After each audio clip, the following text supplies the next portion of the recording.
Assalamualaikum warahmatullahi wabarakatuh. Nama saya Niki Indriani dengan NIM 20083041008. Jurusan Ilmu Al-Quran dan Tafsir kelas C akan membahas mengenai praktik gadai di negara Inggris untuk memenuhi tugas ujian tengah semester mata kuliah Tafsir Tematik Hukum dan Ekonomi. Gadai adalah praktik di mana seseorang memberikan barang berharga sebagai jaminan untuk meminjam uang dari pihak lain. Gadai dijelaskan dalam Al-Quran surah Al-Baqarah ayat 283 yang artinya, jika kamu dalam perjalanan dan bermuamalah tidak secara tunai sedang kamu tidak memperoleh seorang penulis, maka hendaklah ada barang tanggungan yang dipegang oleh yang berpiutang. Akan tetapi jika sebagian dari kamu mempercayai sebagian yang lain, maka hendaklah yang dipercayai itu menunaikan amanatnya. Dan hendaklah ia bertakwa kepada Allah Tuhannya, dan janganlah kamu para saksi menyembunyikan persaksian. Barang siapa yang menyembunyikannya, maka sesungguhnya ia adalah orang-orang yang berdosa hatinya, dan Allah Maha mengetahui apa yang kamu kerjakan. Ayat ini menjelaskan bahwa Allah Subhanahu wa Ta'ala memerintahkan kepada orang yang melakukan transaksi kepada orang lain, dan pada saat itu tidak ada juru tulis, sehingga ia harus memberikan barang sebagai jaminan atau gadai kepada orang yang memberikan utang supaya ia merasa tenang dan tenang melepaskan hutangnya.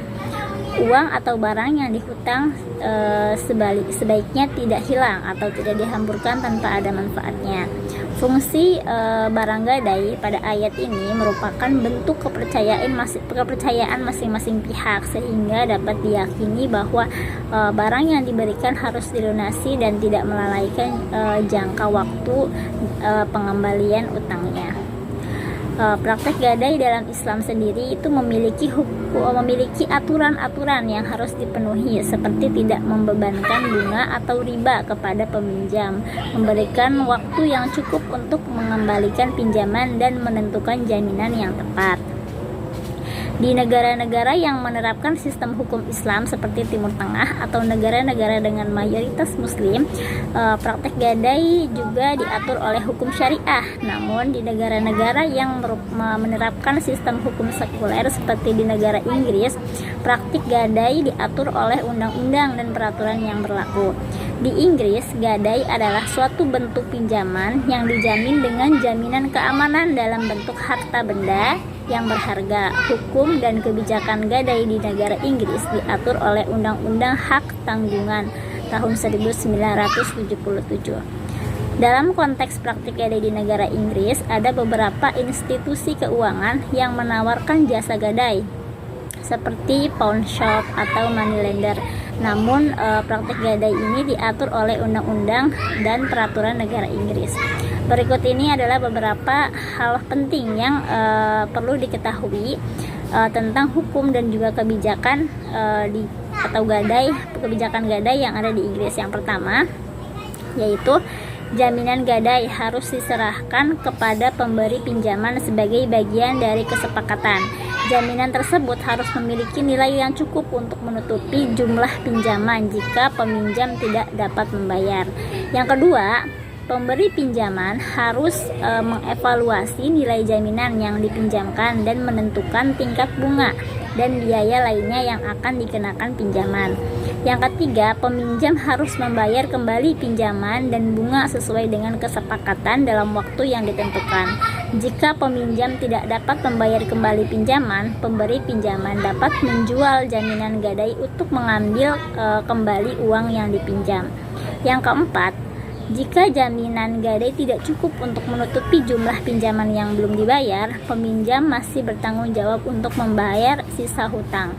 Yang kelima, pemerintah Inggris telah menetapkan regulasi yang ketat untuk melindungi konsumen dari praktik gadai yang merugikan. Misalnya, pemberi pinjaman harus memberikan informasi yang jelas dan mudah dipahami tentang biaya dan juga bunga yang akan dikenakan pada pinjaman serta hak-hak dan kewajiban peminjam. Yang keenam, pemberi pinjaman juga harus mematuhi aturan tentang perlindungan data dan privasi konsumen, dan tidak boleh memberikan informasi pribadi peminjam kepada pihak ketiga tanpa persetujuan dari peminjam. Yang ketujuh, Meskipun ada regulasi yang ketat, gadai masih dapat menjadi cara yang berguna untuk mendapatkan pinjaman cepat dan mudah, terutama bagi mereka yang tidak dapat memperoleh pinjaman dari sumber lain. Namun, sebelum melakukan gadai, penting untuk memahami resiko dan kewajiban yang terkait dengan pinjaman gadai. Proses gadai di Inggris cukup mudah. Seseorang hanya perlu membawa barang yang ingin digadaikan ke toko gadai dan menyerahkannya kepada petugas di sana. Petugas akan mengecek kondisi dan nilai barang tersebut, lalu menawarkan jumlah uang yang dapat dipinjam dengan menggadaikan barang tersebut. Jika jumlah yang ditawarkan diterima, pihak gadai akan memberikan kontrak gadai yang menjelaskan jumlah uang yang dipinjam, kemudian tingkat bunga yang dikenakan, serta waktu pengembalian yang ditetapkan. Biasanya waktu pengembalian adalah 6-12 bulan, namun dapat diperpanjang dengan membayar bunga tambahan. Jika pihak yang meminjam tidak dapat mengembalikan uang pada waktu yang ditetapkan, maka barang yang digadaikan dapat dijual oleh pihak gadai untuk menutupi hutang tersebut. Namun, jika barang tersebut terjual dengan harga yang lebih tinggi dari jumlah hutang yang harus dibayar, maka sisa uang tersebut akan dikembalikan kepada pihak yang menggadaikan barang. Namun, perlu diingat bahwa bunga yang dikenakan pada praktek di Inggris itu cukup tinggi, sehingga sebaiknya mempertimbangkan dengan matang sebelum memutuskan untuk menggadaikan barang.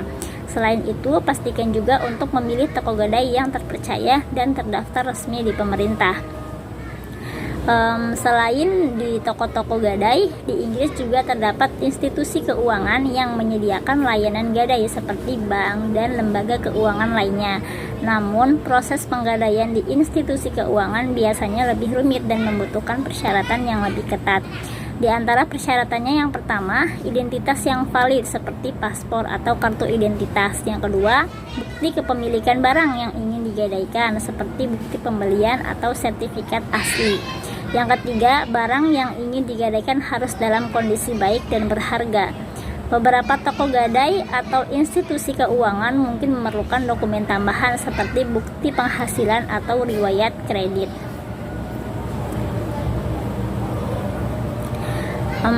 Sekali lagi mungkin ya, sebelum memutuskan untuk menggadaikan barang, pastikan untuk memahami tingkat bunga yang dikenakan dan masa pengembalian yang telah ditetapkan. Juga pastikan untuk membaca kontrak gadai dengan seksama dan memahami semua persyaratan dan ketentuan yang terkait praktek gadai di Inggris. Praktek gadai di Inggris itu merupakan alternatif untuk mendapatkan uang tunai dengan cepat tanpa harus menjual barang berharga secara permanen. Namun sebagai konsumen yang baik, yang cerdas gitu ya, sebaiknya melakukan riset terlebih dahulu sebelum memutuskan dan melakukan penggadaian agar tidak terjerat oleh biaya dan juga bunga yang tinggi. Mungkin itu saja yang dapat saya sampaikan. Semoga bermanfaat dan mohon maaf apabila terdapat banyak kesalahan. Wassalamualaikum warahmatullahi wabarakatuh.